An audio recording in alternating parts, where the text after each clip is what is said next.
I would say it's not that there's always been one church and one state relation, nor is it that actually we want to say we finally worked it pure. This is the sort of chronological snobbery C.S. Lewis talks about. Yeah.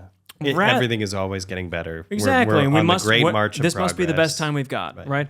We've learned from every age. Yeah, we'll never make that mistake again. Now, we could also make the other mistake of saying, well, if we're not the best, maybe we're the worst. And you could say, well, see, look, liberal democracy and the current church-state relationships are awful, and therefore, we're in a bad position because stuff always gets worse. It doesn't always get better, therefore it always gets worse. And I think we're Catholics. We should just kind of muddle through and say, there's good times, there's bad times, there's dangers, and there's gifts, right? This is Michel Foucault taught me this sort of thing. Just stuff happens, right? Okay. But with that phrase, though, let's look at these kind of sense of how this works. I think we can carve it up without worrying about a progressive narrative or anything, a Hegelian kind of future getting better or worse. We could say there's a pre-Christendom model, right, or pre-Constantinian model if you want, where. So that would mean. So this is, you could say, first the couple apostles centuries of the basically church. until 300 something, 400, and then of course, these are all vague boundaries, but when. There's the pre-Christian model is the sense that the church is being persecuted by the state, or the state is not particularly inclined. They could be seen as rivals in certain ways, this kind of stuff. Okay, so that's pre-Christian. This is the kind of persecution model. This is the, but also just kind of, we're not sure about you guys, this kind of thing.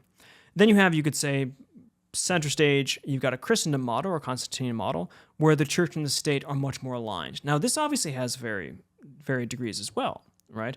Because the church is never just the state, right? The Pope is never also the emperor, right?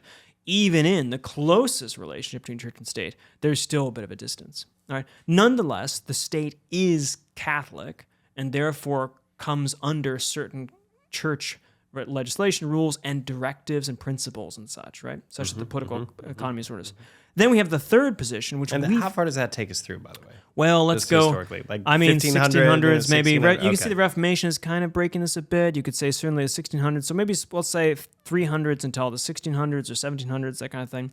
And we find ourselves, you could say, in a post-Christendom model or a post-Constantinian model, which is not the pre-one, but it's such that the state is sort of separate from. They're doing different things, or at least it's sometimes conceived of that. You can have discussions about the supernatural on the natural level. You can have about ecclesial versus political realities, this kind of stuff.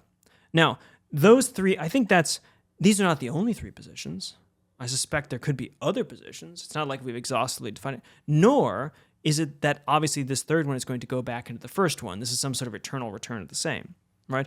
But I think it's nice to see, just historically, that we have seen the church related to the political authorities in three very different ways that have overlaps, of course, nonetheless have major differences, such that we can feel like actually the church is good in any situation. Right. Because the church is not dependent upon the state for her identity, even though there were times where the state was, in a sense, dependent upon the church for its functions. But the church is supreme in all situations, whether persecuted, reigning, or on the side, you could say, in different relations.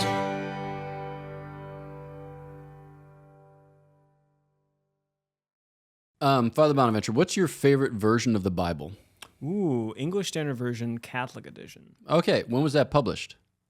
Sometime. Okay, recently? Not too recently? Yeah, some time ago. Uh-huh, okay. India uses it for their lectionary. Okay, do any other countries use it? Nope. Maybe? Oh, England is going to use it, I think. Are they really? Random news. This is great. I don't know. So other things that you want to share with people? They should subscribe to Godsplaining. Yeah, they should.